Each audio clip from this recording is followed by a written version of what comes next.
Now, this video is mad relatable for me. Now, of course, I'm not a superhero, nor am I a villain. I'm just a normal human being in a normal world. But the closest thing I could bring to relate to things like this was my experience I had entering secondary school. Yeah, for the first time in JSS1, obviously. And I came late for the orientation, so I couldn't get the normal JSS1 dormitory that we were supposed to have been allocated. Rather, I got something called a mixed dormitory where we had both JSS1, JSS2, SS1, SS2, and one SS3 student as the head of the dormitory. Now, the JSS3, obviously, they had their own separate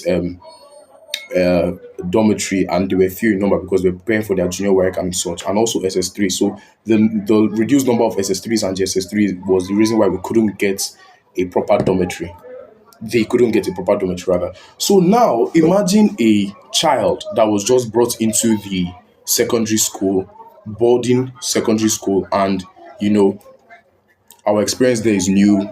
The idea of having to take care of ourselves and look out for ourselves is very, very new and fresh in our head. So we had a lot of things that we were trying to figure out for ourselves.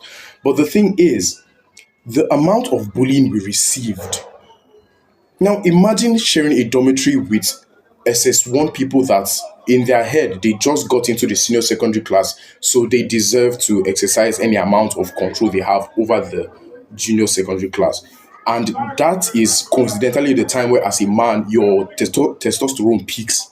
So, very aggressive, very authoritative, very, very pushy and things like that. I'm not making it to seem like they were at fault in any way.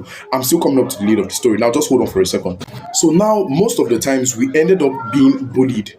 We ended up being bossed around. Is normal. You have to understand the hierarchy of, power, especially being exposed to it at a young age as a student.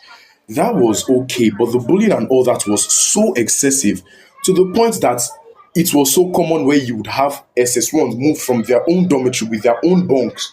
They would manually drag it to our own dormitory because they realized that them being in our dormitory means that they could practically make their lives easier by bossing us around. Mind you, we both were students, but that's by the way. Now, among facing things like bullying, facing things like being too controlled, so much so that you barely have time for your own self, you're fetching water for them, you don't have time to fetch water for yourself to bathe properly to go to class, you're washing their clothes for them, you don't have time to wash your own clothes properly while you're going for class, you're carrying things around for them, you're going on errands for them, they are giving you are giving them your provision and things like that. So now we were exposed to all these things so badly to the point that we got close together as juniors, both the GSS1 and the GSS2. We got close together because we shared a common condition of suffering. You get so most of the time where we had things like